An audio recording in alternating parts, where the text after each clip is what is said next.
सभी व्यूअर्स को मेरा नमस्कार प्रणाम। मैं Durgesh Yadav, CEO founder of DS platform. और आज की क्लास में हम लोग पढ़ने वाले हैं क्लास 9th का विषय सब्जेक्ट देखें तो मैथ में, और हम लोग एक्सरसाइज लेसन 1 में है जिसमें एक्सरसाइज 1.2 को करेंगे। इससे पहले मैं बता दूं, आपको बेसिक हो चुका है, बेसिक्स का क्लास हो चुका है, ठीक है, और एक्सरसाइज 1.1 का हो चुका है। तो यदि आप बेसिक लेक्चर को नहीं देखे हैं, 1.1 को नहीं देखे हैं, तो लिंक डिस्क्रिप्शन में है, सबसे पहले उसको जाकर देखिए, फिर ये क्लास कीजिए, फिर आपको बेस्ट समझ में आएगा, ठीक है। तो ये लेक्चर दोनों देखना ज़रूरी है, तो पहले जाकर उसको ज़रूर आप लोग देखिए। चलिए, और इसमें हम लोग ऑल क्वेश्चन करने वाले हैं। एक्सरसाइज 1.2 का टोटल क्वेश्चन जितना भी एक्सरसाइज 1.2 में है टोटल करेंगे। आइए स्टार्ट करते हैं। एक्सरसाइज 1.2 में जो भी आपका बुक का क्वेश्चन है उसको हम टाइपिंग कर लिए हैं, क्योंकि उस बुक के क्वेश्चन को यदि यहाँ पेस्ट करते तो थोड़ा सा दिक्कत होता लाइटिंग का, इसलिए हम टाइपिंग कर लिए हैं। जैसा कि आप मिला सकते हैं अपने बुक से, नीचे दिए गए कथन सत्य या असत्य है, यही बताना है सत्य है या असत्य है, और कारण के साथ उत्तर दीजिए। और उन स्टूडेंटों को तो एकदम समझ में देखते ही आ गया होगा जो लेक्चर हमारा देख कर आए होंगे, बेसिक लेक्चर, उनको देखते ही समझ में आ गया। देखिए, पहला क्वेश्चन स्टार्ट होता है। पहला यहाँ से, प्रत्येक अपरिमेय संख्या एक वास्तविक संख्या होती है। आपको मैं बता दूं, प्रत्येक अपरिमेय संख्या √5, √6, √9 हमने दे दिया। √9 तो परफेक्ट रूट हो जाएगा, तो इसका वर्गमूल निकल जाएगा, तो ये तो √9 को नहीं ले सकते हैं। √11 हो गया, हम 8 ले लिए, 9 ले लिए, 10 ले लिए। तो ये अपरिमेय, ये अपरिमेय, ये अपरिमेय, और ये परिमेय, ये परिमेय, ये परिमेय, इन सभी के सम्मिलित रूप को हम वास्तविक संख्या कहते हैं। यानी वास्तविक संख्या कह रहे हैं तो पूरा अपरिमेय आ जाएगा, पूरा अपरिमेय वास्तविक में आ जाएगा, और पूरा परिमेय वास्तविक में आ जाएगा। लेकिन मैं यदि इसी क्वेश्चन को बोलूं कि क्या सभी वास्तविक सिर्फ परिमेय होंगे, तो नहीं, क्योंकि इसमें अपरिमेय भी तो आ रहे हैं ना वास्तविक में। ये चीज को समझिएगा। क्या सभी, हम बोल दें कि क्या सभी अपरिमेय वास्तविक संख्या होगा, तो जी ये सभी मिलकर एक वास्तविक में आकर बैठेगा, है ना। लेकिन सिर्फ कह दे कि सभी वास्तविक अपरिमेय खाली होगा, तो नहीं होगा। फिर वास्तविक कह रहे हैं तो उसमें परिमेय भी तो आ रहा है, ये चीज़ पर ध्यान रखना है। समझ में आ रहा है? तो ये जो आपके क्वेश्चन है, क्वेश्चन का है कि क्या सभी अपरिमेय संख्या वास्तविक होगा, तो जी बिल्कुल होगा। सभी परिमेय भी वास्तविक होगा, लेकिन सभी वास्तविक संख्या सिर्फ परिमेय या अपरिमेय नहीं हो सकते हैं। ये चीज़ को ध्यान रखिएगा, ठीक है। तो यह सत्य है, क्योंकि वास्तविक संख्याओं का समूह परिमेय और अपरिमेय संख्याओं को मिलाकर बनता है। यही कारण लिख देना है, ठीक है, ओके। दूसरा क्वेश्चन आते हैं दूसरा क्वेश्चन पर। कह रहा है कि संख्या रेखा का प्रत्येक बिंदु √m के रूप का होता है, जहां m एक प्राकृत संख्या है। संख्या रेखा पर हम, जैसे ये संख्या रेखा पर हम 0 ले लिए, 1 2 3 4 5 6, इसी तरीके से। तो क्या सभी जो है √m के रूप में दर्शेगा? क्या सभी √m के रूप में दर्शेगा? जी मुश्किल है ना, नहीं है ना, तो यह सत्य हो जाएगा। ये क्या हो जाएगा? असत्य। जरा ध्यान दीजिएगा। जैसे हमने ले लिया √16 का वर्गमूल 4, तो ये तो आसानी से इस पर दर्शा लिए, ठीक है। मान लीजिए हमने ऋण संख्या ले लिया, क्योंकि यहाँ बोला है गया है कि m एक प्राकृत संख्या है, ऋण संख्या हम 16 ले लिए, तो इसका -4 वर्गमूल। तो इधर कैसे दर्शाएंगे? ठीक है, तो ये प्राकृत संख्या में -4 थोड़ी आएगा, प्राकृत संख्या में थोड़ी आएगा, नहीं ना आएगा। तो इस तरीक़ा से आप इसको असत्य मान सकते हैं, क्योंकि कोई भी ऋण संख्या किसी प्राकृत संख्या का वर्गमूल नहीं हो सकता है। कोई भी ऋण संख्या जो है किसी प्राकृत संख्या का वर्गमूल नहीं हो सकता है।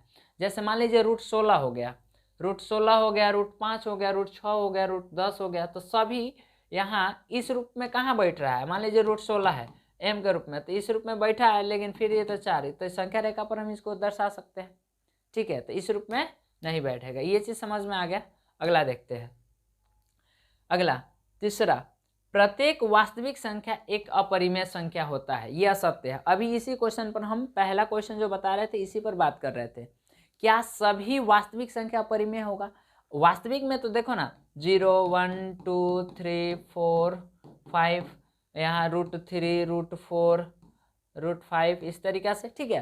तो ये सभी संख्या जो है, ये सभी संख्या क्या होगा? वास्तविक। लेकिन देखो ना वास्तविक में 5 भी तो आ रहा है, 4 भी तो आ रहा है, 3 भी तो आ रहा है, 2 भी आ रहा है, 1 भी आ रहा है, 0 भी आ रहा है। तो ये तो सब परिमेय है, ये सब क्या है? परिमेय है। तो सब देखिए ना, कह रहा है कि सब प्रत्येक वास्तविक है, प्रत्येक वास्तविक अपरिमेय होगा नहीं, क्योंकि 5 आ रहा है, तो 5 जो कि क्या है? परिमेय संख्या है। देखो असत्य है, क्योंकि 5 एक वास्तविक संख्या है किंतु यह एक अपरिमेय संख्या नहीं है, यानी परिमेय संख्या है। समझ में आ रहा है इस चीज को? तो यहाँ आप 5 के जगह 2 3 4 कुछ भी लिख सकते हैं, ठीक है। तो आई होप ये सब समझ में आ गया। बाकी ऑफलाइन में आपको क्लास में समझाया गया है बहुत अच्छा तरीका से, यहाँ भी आप लोग समझते चलिए और इसको फेयर बनाते चलिएगा, ठीक है। चलिए आगे बढ़ो। अगला क्वेश्चन क्या है? अगला क्वेश्चन है बाबू, कह रहा है क्वेश्चन क्या है, प्रश्न 2 है कि क्या सभी धनात्मक पूर्णांकों के वर्गमूल अपरिमेय संख्या होगा?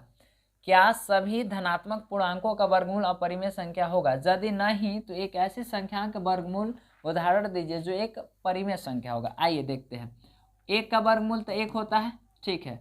ये क्या हो जाएगा? √1 का वर्गमूल अपरिमेय संख्या हो रहा है। √16 का वर्गमूल 4 ना होगा। 4 क्या है? परिमेय है क्या अपरिमेय? ये तो परिमेय है। ये क्या है? परिमेय संख्या है, ये परिमेय संख्या है। यही एग्जाम्पल दे दिए, ठीक है ना। √16 क्या हो जाएगा? परिमेय संख्या। और ये कह रहा है कि सभी धनात्मक संख्या, ये धनात्मक ही है ना 16, और 16 का वर्गमूल निकाल रहे हैं तो 4, तो ये कह रहा है कि अपरिमेय होगा, और हम सामने साबित कर दिए कि परिमेय होगा।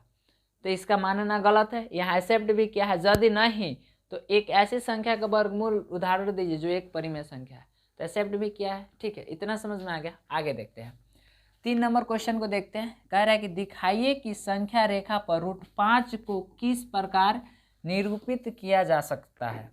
संख्या रेखा को दर्शाना है कि संख्या रेखा पर √5 को कैसे हम लोग दर्शा सकते हैं, क्योंकि या तो हम लोग √5 का वैल्यू निकाल लेंगे तब दर्शा लेंगे, नहीं तो आपको एक चीज़ पढ़े होंगे पाइथागोरस पर में, समकोण ये त्रिभुज है, ठीक है, और ये ए है और ये बी है और ये सी है, ठीक है। तो यहाँ से यहाँ तक ये हमारा लंब होता है, लंब, ठीक है, और ये मेरा आधार हो जाएगा। क्या हो जाएगा जी? आधार। और ये मेरा कोण हो जाएगा। क्या हो जाएगा बाबू? कोण हो जाएगा। इतना समझ में आ रहा है आप लोगों को? बोलिए। ये चीज़, इसके बीच एक रिलेशन होता है, कोण बराबर कोण स्क्वायर बराबर होता है लंब स्क्वायर प्लस आधार स्क्वायर। क्या आप सभी को याद है? आई होप आप सभी को याद होगा, ठीक है।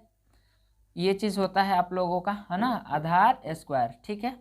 ये चीज़ तो अब यदि कोण बराबर मैं निकालूं तो ये √अंडर क्या हो जाएगा? लंब स्क्वायर प्लस आधार स्क्वायर, है ना।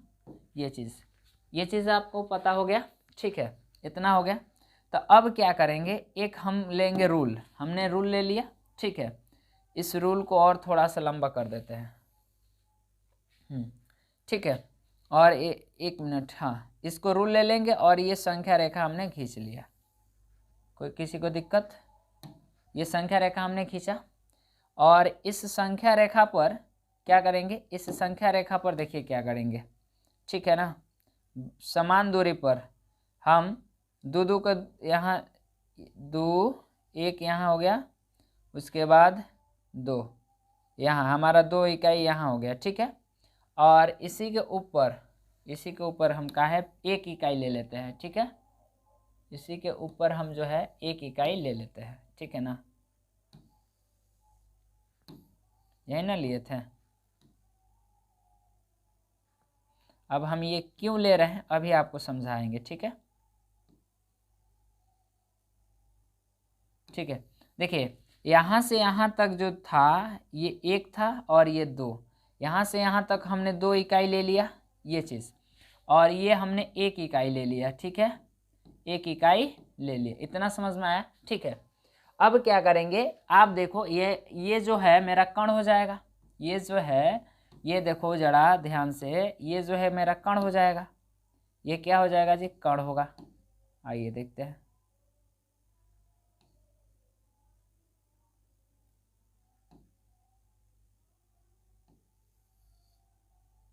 ये क्या हो जाएगा मेरा, ये मेरा भैया कण हो जाएगा। ये क्या हो जाएगा, ये कण हो जाएगा। ठीक है, ये नाम दे दे रहे हैं ए, इसका नाम दे दे रहे हैं बी, इसका नाम दे दे रहे हैं सी।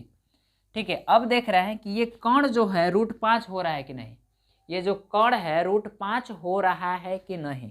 तो ये आधार है और ये मेरा लंब है। तो कण बराबर फार्मूला क्या होता है, कण बराबर आप अभी बताएं कि आधार तो 2 का स्क्वायर आप प्लस लंब तो लंब का 1 का स्क्वायर। तो यहाँ हम देखेंगे, यहाँ हम यदि देखेंगे तो √2 का स्क्वायर 4 आप प्लस 1 का स्क्वायर 1, तो ये √5 यानी यहाँ 5 आ रहा है, रूट इसका 5 आ रहा है ना। तो अब क्या करेंगे, यहाँ प्रकाल रखेंगे। सुनिए कैसे करेंगे, यहाँ प्रकाल रखेंगे और ये हमारा प्रकाल का नोक ही और ये पेंसिल का नोक ही, इस तरीक़ा से इसको मिला देंगे। ये जहाँ काटेगा ना, ये जहाँ काटेगा ना, यही जो हो जाएगा √5 हो जाएगा। ठीक है, इस तरीक़ा से आप लोग बना लीजिएगा, चाहे √2 का बनाना है, चाहे √3 का बनाना है, चाहे √5 का बनाना है, चाहे √7 का बनाना है, चाहे √8 का बनाना है। बाकी सेम प्रोसेस यही रहेगा। ठीक है, √6 का बनाना है तो √5 का पहले बनाना पड़ेगा। समझ में आ रहा है, तब जाके आपका 6 का बनेगा। ठीक है, आई होप आपको सब समझ में आ गया होगा। नहीं समझ में आया है तो कमेंट कर दीजिएगा, मैं कोशिश करूँगा इससे भी आसान भाषा में समझाने की। ठीक है, बाकी मैं मिल लूँगा फिर किसी नेक्स्ट एक्सरसाइज में। तब तक के लिए जय हिंद।